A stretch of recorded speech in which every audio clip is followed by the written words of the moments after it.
Now, today is going to be a spontaneous podcast, another spontaneous podcast.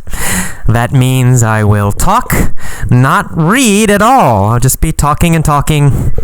Then I'll send this to a company and they will transcribe it so you can read the text. But I think this is a more natural way for you to practice English. You can listen to my podcast and read my blog and hear a lot more kind of spontaneous English, which of course is exactly the kind of English we use, in normal conversations. In normal conversations, we don't write down what we're going to say first and then read it. We just talk. And we all do this in our native languages.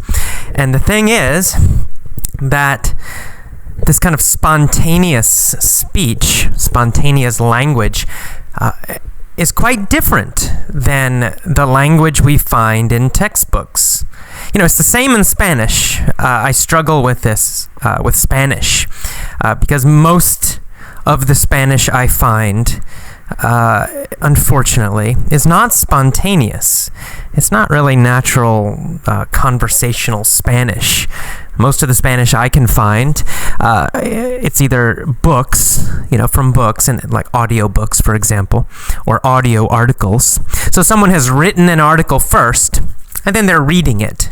So I do get to hear the Spanish, and it helps me, but it's not really kind of a natural conversational style of Spanish. So when I go to Mexico or Honduras or Guatemala, I am overwhelmed, and I can't really quite understand what people are saying.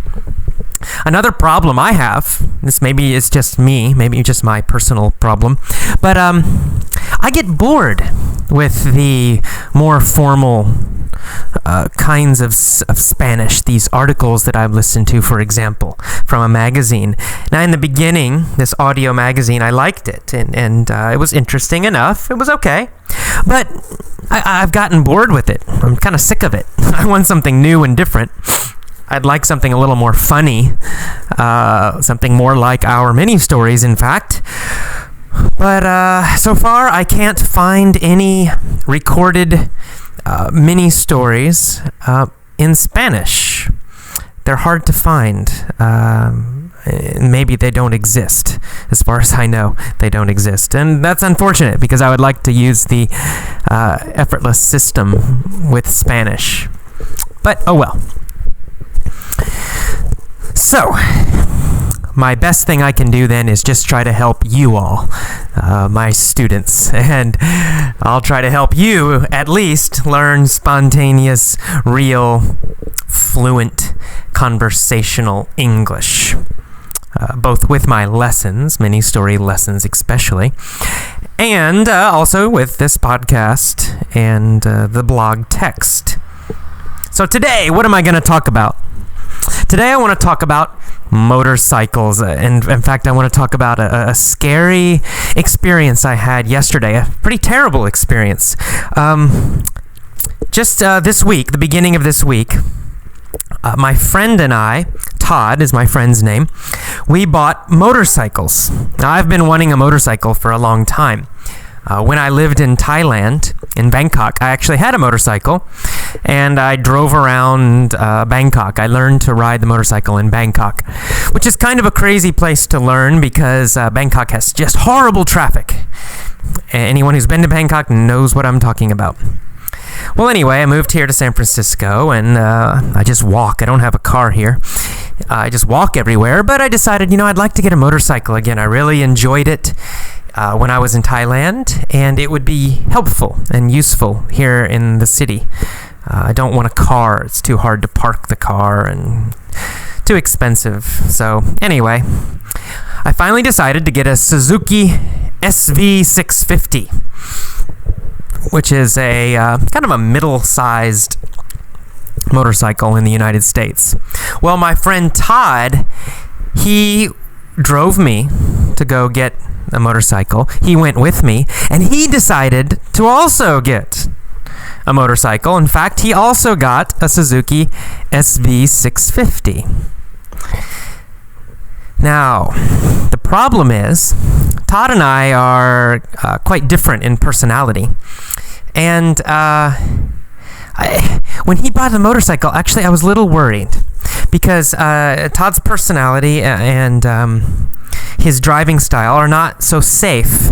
In fact, we kind of joke, his friends, my friends, all of us, we kind of joke about Todd's driving. You know, when he drives his car, he's always stopping suddenly, and sometimes he misses a red light, and he'll be not paying attention. He doesn't see things. So he's kind of a dangerous driver, to be honest. Now, when you're in a car, you know, that's not good, but you are protected in a car. But on a motorcycle, it's very, very dangerous because you have no protection at all. And motorcycles are dangerous for everybody. I mean, they make me nervous. I'm a little nervous every time I ride my motorcycle. But anyway, yesterday, this is the story, the sort of scary, bad story. Yesterday, Todd and I were going to go for a ride on our motorcycles. It was a sunny day. Finally, San Francisco, we've had a lot of terrible rain lately, and today again, rainy and cloudy. So I've been kind of depressed. It's horrible. I hate it. So anyway, we finally had a nice sunny day yesterday. I drove out on my motorcycle, rode out to Todd's house, and he lives in the Sunset, which is kind of the western section of San Francisco, near the ocean. And I went there, and we got ready to get on our motorcycles, and I got on my motorcycle, had my helmet on, was getting ready to start my motorcycle. Todd was on his. Well, suddenly I hear this vroom! I hear this loud sound, and I look over, and Todd is on the ground, laying down, and his motorcycle is down. And this is just in the driveway, so we're not even on the street yet. Well, Todd jumped up very quickly, and it looked like he was okay. He was kind of hopping on one leg. He hurt one leg a little, but he kind of hopped on his one leg, and he ran upstairs into his house. Now, another friend of mine named Watt, who's Thai, by the way, he was there, and Watt and I, lifted his motorcycle, Todd's motorcycle, and got it back up again. And I thought, okay, everything's fine. His motorcycle was damaged a little bit, but I thought, no problem. Well, suddenly I hear Todd yelling, AJ! AJ! So I run up into his house, and it was terrible. I look, and he shows me his leg, and the back of his right leg, on his calf, the calf muscle, which is the lower leg, there is a huge, deep cut. Not even a cut, really. We would say a gash. A gash is kind of like a really big cut. So it's like it was cut and then pulled apart. And I could see a piece of his muscle hanging out, and there was blood everywhere. It was horrible. Looked terrible. So my eyes became really big. Oh my God! And so we had to run. I had to kind of help carry him, got him into his car, and then drove very fast to the emergency room at the nearest hospital. And he was in a lot of pain. Very, very, very painful, because it was really terrible, deep and wide open, and really horrible cut. And I don't even want to say cut. It was a big wound, a large wound. I mean, as big as my hand. That's how big it was. So it was maybe 6-7 inches long, and then it was open maybe 3 inches, 4 inches open, and then, like I said, it cut deep all the way into the muscle. So anyway, we got to the ER, and they took him in immediately, but he had to wait a long time for the nurse looked at it first, and they had to wait a long time. And then finally, they gave him some pain medication. They gave him some morphine, and he started to calm down and feel a little better. And then, slowly one person would come in, a nurse would come in, and they would look at it, and then the doctor finally came, and eventually, they gave him more pain medication. They also gave him shots. They had to give little shots around the wound in order to numb it. They had to numb his leg. And after they numbed his leg, so he couldn't feel his leg at all, a woman came in and had to wash out the wound with water, saline. And then finally a doctor and a student came in, and then they sewed up the wound. They stitched it up. All of this took, like 6 hours. And, this is once again another example of the terrible health care in the United States. It took, 6 hours for this. It's ridiculous. And I have worked in an emergency room, actually, and in the past I was a social worker in an emergency room. And they're all similar, you have to wait a long time. The other problem, this is going to cost Todd a lot of money, which is terrible to have to think about money and have to worry about money when you're hurt like this. But I'm guessing, I don't know exactly, but I'm guessing it will cost him $8,000. Yesterday's trip to the emergency room, which is absolutely horrible. If you want to learn more about the horrible American healthcare system, rent Michael Moore's movie, Sicko. Go watch Sicko, Michael Moore's movie. It's a pretty funny example of our terrible healthcare system. So anyway, after about 6 hours, finally they sewed up his leg, and then now he has this this big boot thing he has to wear over his lower right leg. He can't walk on it at all, so he has to use crutches when he walks. So we got him home last night. I talked to him today. He's doing okay. He's taking pain medication, of course, and he's also taking antibiotics. The doctor said his skin will probably heal in a couple weeks. He'll have a scar, of course, but the muscle, the deeper wound won't heal until probably 2 months. Probably 2 months until he can walk normally again. So yesterday was a pretty stressful, difficult day for me, especially for Todd, but for me too.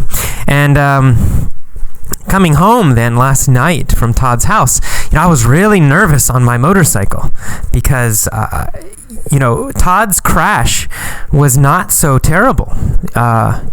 Really, he was going very slowly. It was in his driveway, so he just started the motorcycle and then he lost control. He put on the gas and it zoomed suddenly, and he lost control and hit a parked car. So it hit his leg against the car. That's why it cut his leg open. And then he fell down. It happened very quickly, and the speed was not fast. And still, he got a very big injury. So it made me really nervous, thinking, how dangerous motorcycles can be, and how terrible an injury could be if you were going faster or if you were hit by a car. In the emergency room, one of the nurses told us a story about a woman who had been in a motorcycle accident. She's just driving her motorcycle, and somebody opened a car door suddenly. The car was parked on the side of the road, and they suddenly opened the door, and the door hit her knee and just, tore open her knee. And anyway, another scary motorcycle story. So now I'm quite nervous about riding my motorcycle. So I'm ordering more protective clothing and equipment. I already have a very good helmet, and I've got a pretty good jacket. Jacket is nice and very tough jacket. It's a motorcycle jacket, and it has pads on the elbows and the shoulders and the back. So if you fall down, and try to protect you. But now I need to get some protection for my lower body. So I've actually ordered some. I'm going to order some motorcycle pants that also have pads on the hip, on the knee, the shin, and I also have already. I just bought. They just arrived today. They're these Kevlar pant liners. Pant liners mean it's kind of like long underwear. You wear them underneath your jeans, for example. And Kevlar is a bulletproof material. It's this very strong material. And so supposedly, if you fall down on the motorcycle and you slide, normally your skin will be torn off, but supposedly these Kevlar pant liners will protect your skin. So anyway, that's my kind of scary story for today for the podcast. A little spontaneous English about a kind of a bad event that happened yesterday. I'll let you know more about my motorcycle, and hopefully I will be riding safely for a long time and will not need all this protective equipment. But anyway, I'm going to get it regardless of whether I need it or not. I'm going to get it because I'm quite nervous now. All right, well, that's it for today's podcast. I've got a little bit of medical vocabulary in there. Just like with my lessons, when you these podcasts, listen to the podcast, several times. If you want to learn it deeply. And of course, you can use my blog to read the text and use a dictionary if you don't know some of the words. Alrighty, I'll see you next time. Bye-bye.